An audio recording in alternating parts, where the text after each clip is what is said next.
Hey everyone, my name is Wedge. In this video, we're going to talk about the cards that should have been reprinted that simply weren't. I will get very angsty. Modern Masters is meant to be both a strong, standalone limited format and an affordable way to get modern playables.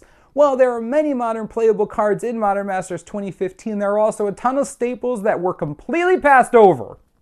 We're going to start with the most glaring omission from the set. Serum Visions, the second most played card in Modern right now, was not reprinted. The $8 common is the best draw spell in the format right now and was on everyone's list for obvious reprints.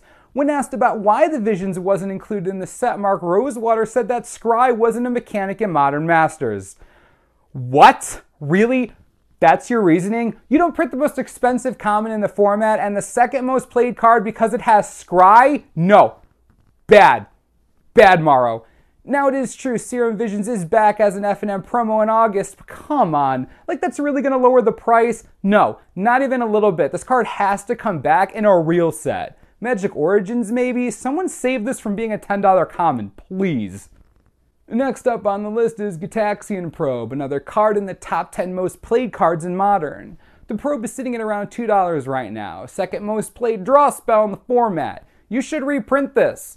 Also, this time you don't even have the excuse that it's a different mechanic than what's in the set. Dismember got reprinted. An entire cycle of Phyrexian mana cards got reprinted. Sure, it's at uncommon, but the Probe could stand getting bumped up. You open the door and I'll let the Probe walk through it. This was a slam dunk reprint. Really sad to see it isn't coming back. Let's stick with blue for a second longer, shall we? I've said it before and I'll say it again. Printing spell Snare whenever possible is always the best decision. Always. This is one of those cards that needs a reprint just to maintain its value, kind of like Path to Exile. The Snare is around $4 to $5 right now. I know that's what we're used to, but come on, this is a staple in the format. Do you really think that the price of this is going to stay where it is without another reprint? I seriously don't think so. Ugh. While I often don't like to admit that red is a color that needs to be played, there were a ton of missed opportunities in red in Modern Masters 2015. Besides Serum Visions, the next card might be the biggest victim of the set. Goblin Guide was assuredly getting a reprint. For months, everyone knew it. A one-drop red creature worth almost $20. No way it could avoid the reprint hammer. Well, it did avoid it. Goblin Guide is nowhere to be seen in Modern Masters. Are you kidding me? I don't even like the deck that runs Goblin Guide, but even I know it needed the reprint. No one-drop aggro creature should cost this much. Just no idea who decided not to print this. It's insane. Let's keep up the insanity, shall we? Blood Moon, yeah, the card that rocked the modern world last year, not coming back. Even though it has a total of 5 printings, it's still sitting at $30. $30! It's also in the top 20 most played cards in Modern. If you were worried about the limited format or something ridiculous like that, make it a Mythic or something, but at least reprint it. Granted, the Mythic idea is horrible, but you get what I mean. Would have been better than Comet Storm. Blood Moon needed a reprint badly. I was sure it'd be a shoo-in. What is happening? Another card that I really don't like all that much, but still deserves a reprint is Kitchen Finks. Even with Pod gone, this card sees play all over the place. If a deck runs white or green, there's a decent chance you'll find this nightmare in it. The Modern Masters printing stopped its price from going too crazy, but without another reprint here, the Finks is bound to increase in price again. Sitting around $4 right now, and being one of the most popular cards in the format, I don't think this will maintain its price for long.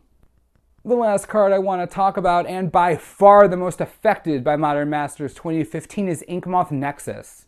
The second we all found out that Inkmoth wasn't getting a reprint, the price skyrocketed, more than doubling almost overnight, easily clearing $20.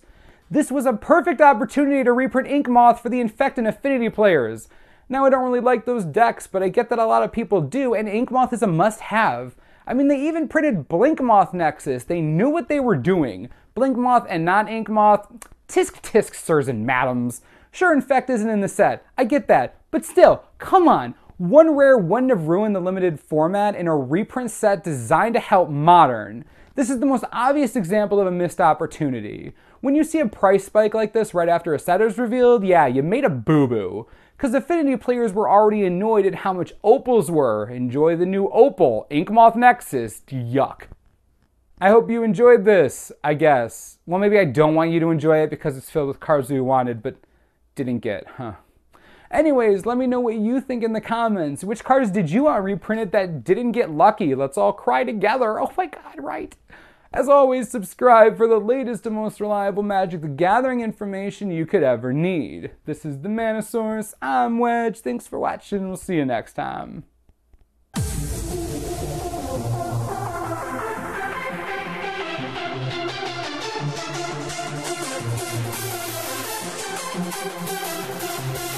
Wow.